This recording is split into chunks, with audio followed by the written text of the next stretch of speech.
Amigo culé, attention, car un mouvement fort se prépare au Barça. Après le départ de Nico Williams, tout le monde sait que le club est en urgence absolue pour trouver un ailier qui dynamise l'attaque. Mais attention, ce n'est pas une simple rumeur de marché. Il y a eu une réunion de très haut niveau entre Laporta, Flick et Pini-Avi, l'homme qui tire les ficelles des transferts les plus importants en Europe. Et oui, l'un des noms qui circule avec insistance est celui de Marcus Rashford. Le Barça est-il sur le point de réaliser un coup de maître en recrutant l'Anglais? Je vais vous raconter tous les détails que vous ne connaissez pas encore, et ce n'est pas tout. Le Barça a déjà bouclé l'arrivée de Rooney Barchi, la jeune promesse qui arrive pour tout casser.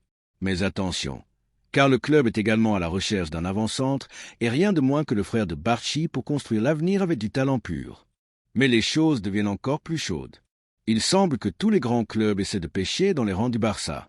Le PSG veut le recruter à la demande de Luis Enrique. Ter Stegen a une offre du Galatasaray, mais il veut rester, tout comme Casado. Cette perle de la Masia, évaluée à 20 millions d'euros, est dans le viseur de plusieurs géants. Le Barça résistera-t-il à la tentation ou commencera-t-il à lâcher ses joyaux? Restez jusqu'à la fin, car je vous raconte tout sans filtre. Et avant de commencer, aidez-nous à atteindre les 5000 abonnés, activez la cloche et préparez-vous, car cela va devenir intéressant. Selon une source du Chiringuito, une réunion de très haut niveau a eu lieu à Barcelone et pourrait changer complètement le cours de notre Barça. La rencontre a réuni ni plus ni moins qu'en Flick, le nouvel entraîneur de l'équipe, le président Joan Laporta et l'agent influ Pini Zahavi. Oui, celui-là même qui a déjà tiré les ficelles de grands transferts et qui est à nouveau au cœur de la tourmente. La réunion s'est tenue à l'hôtel Majestic, en plein cœur de la ville, et a duré environ 1h30. Alors que Flick est parti discrètement dans sa propre voiture, Zahavi et Laporta ont quitté les lieux ensemble dans la voiture présidentielle. Ce type de mouvement, surtout avec des noms aussi importants, n'est jamais une coïncidence. Officiellement, personne n'a voulu révéler de quoi il a été question. Mais selon la source elle-même, tout indique que Marcus Rashford est dans le collimateur du Barça. L'attaquant de Manchester United, qui ne traverse pas sa meilleure période en Angleterre, pourrait avoir trouvé à Barcelone l'opportunité parfaite pour retrouver son statut de protagoniste. Et soyons francs, Rashford avec le maillot blaugrana a l'air de pouvoir tout casser. Compte tenu de la difficulté à conclure un accord pour Luis Diaz, le nom de l'Anglais est devenu une priorité et cela a du sens. Jeune, rapide, physiquement fort et avec un prix plus accessible. C'est le type de pari que le Barça, dans cette phase de reconstruction intelligente, doit faire. Personnellement, cela me semble être un mouvement courageux et plein de potentiel. Cela pourrait être ce recrutement qui arrive avec des doutes et qui finit par faire taire plus d'une personne. Mais la discussion ne s'est pas arrêtée là. Frenkie de Jong pourrait également avoir été sur la table. Le Néerlandais a rompu avec son agent de toujours et serait maintenant conseillé précisément par Zahavi. Une rénovation est en vue, un nouveau tournant dans sa carrière.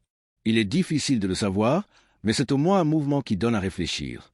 Maintenant, ce qui a vraiment chauffé l'atmosphère, c'est la possible mention de Robert Lewandowski lors de la conversation. Des rumeurs indiquent qu'un club saoudien aurait montré de l'intérêt pour le numéro 9.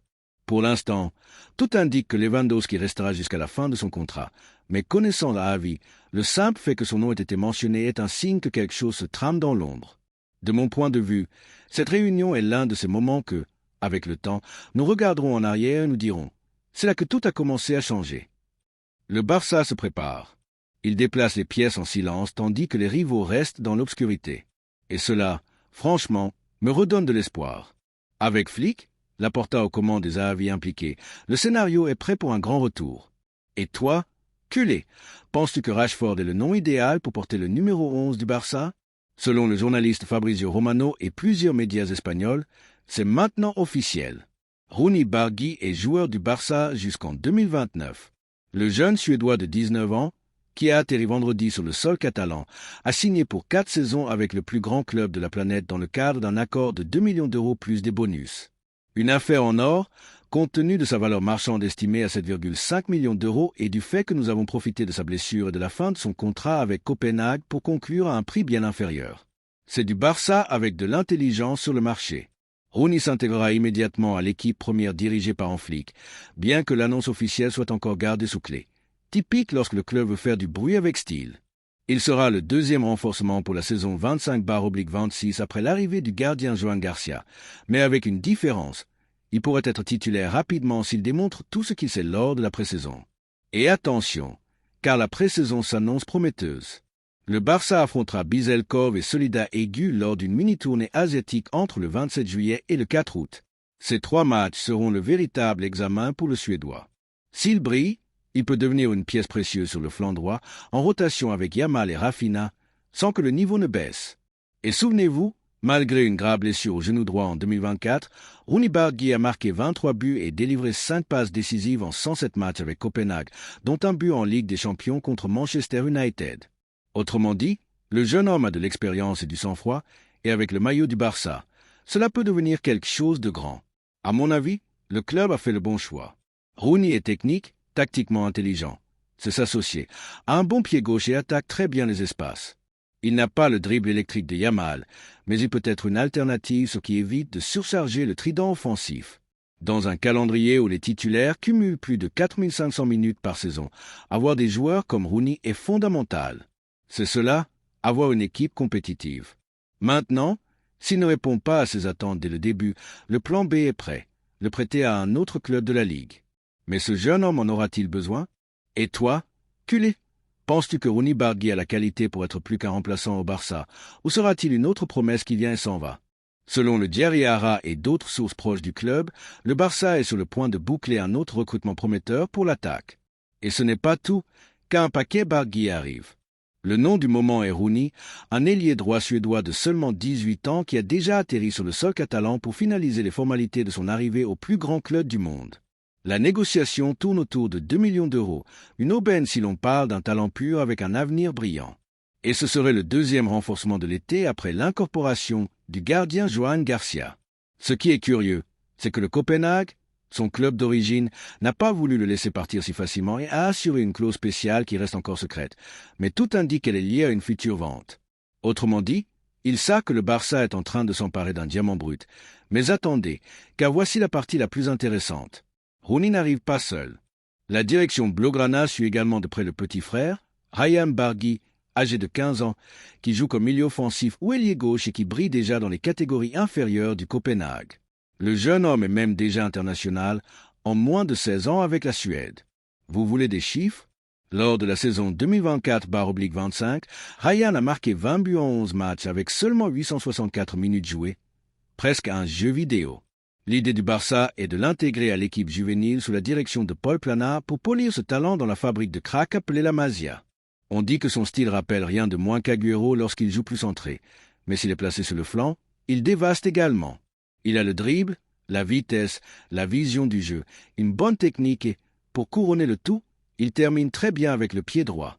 Il semble que le combo Barguil arrive pour faire du bruit. À mon avis, c'est l'un de ces mouvements qui montre que le Barça a recommencé à penser comme un géant. Attention à l'avenir. Patience avec les joyaux et paris sûrs.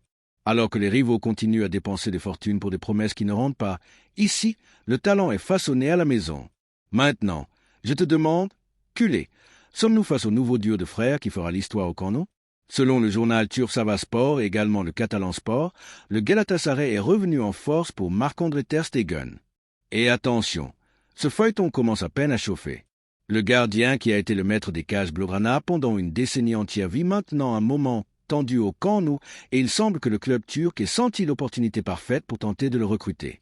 L'Allemand a encore un contrat avec le Barça jusqu'en 2028 et veut rester. Oui, mais vous savez comment cela se passe. Les choses ont changé trop vite avec l'arrivée de Johan Garcia et la probable signature de l'expérimenté CSN. Ter Stegen peut devenir la troisième option dans les buts. Oui, comme vous le lisez, de titulaire indiscutable à troisième gardien. Un non-sens pour un joueur qui a tenu bon pendant tant de saisons difficiles. Et c'est là que le Galatasaray, champion en titre de Turquie, entre en jeu. Il n'a pas renoncé à son rêve d'avoir le gardien allemand numéro 1. Il lui a déjà offert 5 millions d'euros net par saison pour tenter le joueur avec un projet ambitieux.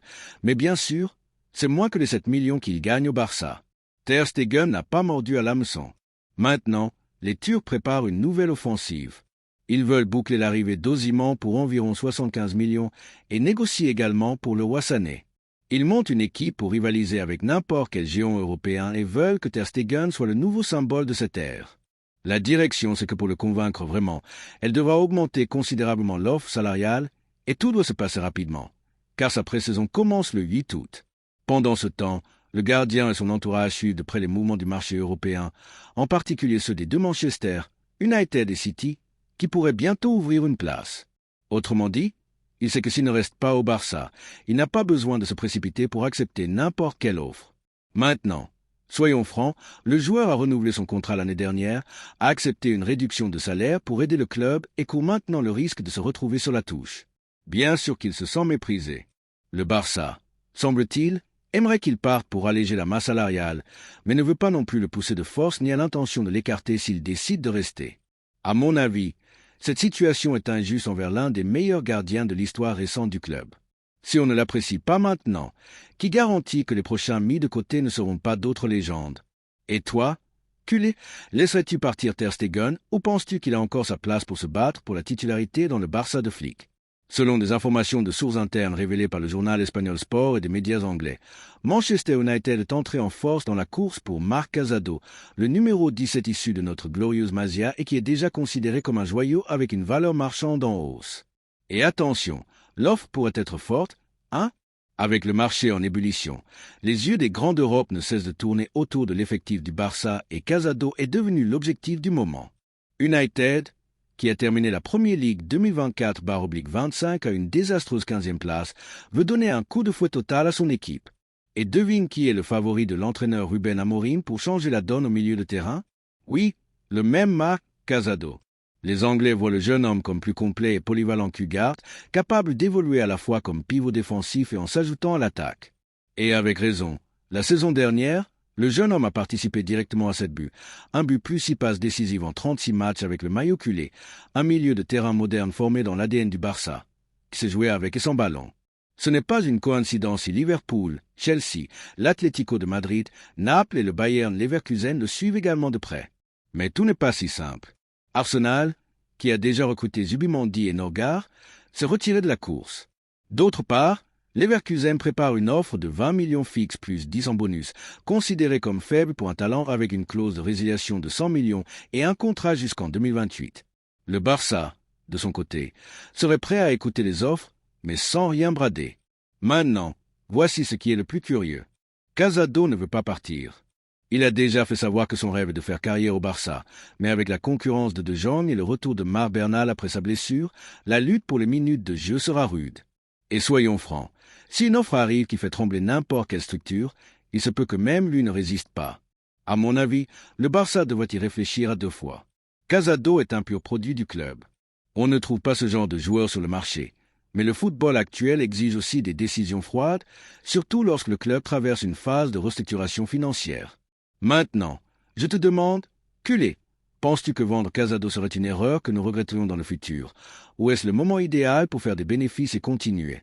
Selon des informations publiées dans les dernières heures par plusieurs médias espagnols et français, dont le journal Sport, le Paris Saint-Germain revient à la charge pour Fermín López et cette fois avec toute sa force. Et attention, cette histoire promet d'être un véritable feuilleton estival européen avec beaucoup d'argent, des mouvements dans les bureaux, bien sûr, la résistance traditionnelle du Barça. L'entraîneur Luis Enrique, un ancien du club Blaugrana, est enchanté par ce que Fermín a fait la saison dernière et veut recruter le numéro 16 du Barça pour le Parc des Princes encore cet été. Selon les sources, l'Espagnol cherche à renforcer le milieu de terrain offensif du PSG avec un joueur qui ait de la mobilité, une arrivée dans la surface et une vision du jeu. Et Fermín correspond parfaitement à ce profil. Et ce n'est pas une coïncidence, bien qu'il ne soit pas un titulaire indiscutable dans le schéma de Flick, Fermín a brillé lors de la saison 2024/25 avec 46 matchs, 8 buts et 10 passes décisives. Le jeune homme du Campillo a montré qu'il a du talent, du caractère et du football de crack. Maintenant, accrochez-vous. Le Barça a déjà fait savoir qu'il ne négociera que si l'offre part de 80 millions d'euros. Oui, pas de rabais pour un talent de la maison. Bien que sa valeur marchande tourne autour de 50 millions. Selon Transfermarkt, la direction culée ne veut même pas entendre parler de bonnes affaires. Après tout, Fermín a un contrat jusqu'en 2029 et une clause de résiliation de 500 millions. Une muraille que seuls les multimillionnaires du football peuvent escalader. À mon avis, le Barça a tout à fait raison de rester ferme. Fermín est une pièce d'avenir, mais aussi de présent. Il veut être un protagoniste, c'est ce qu'il peut donner et n'est pas disposé à passer une autre année comme un simple remplaçant. Lui-même voit cette saison comme clé pour démontrer qu'il peut être le titulaire du poste. Le problème, c'est qu'il est actuellement un échelon en dessous de Dani Olmo et Flick ne va pas céder la titularité comme ça. Mais attention, le PSG n'est pas seul dans la course. Chelsea, Manchester City, Al-Ahly et même le Bayern Munich, qui a perdu Musiala à cause d'une blessure, suivent également le joueur et peut surprendre avec des offres puissantes. Le marché des transferts vient de commencer et la pression sur le numéro 16 va augmenter. Maintenant, je te demande, Culé, penses-tu qu'il vaut la peine de laisser partir un talent de la maison pour faire des bénéfices? Ou le Barça doit-il garder Fermin comme une joyau intouchable du projet?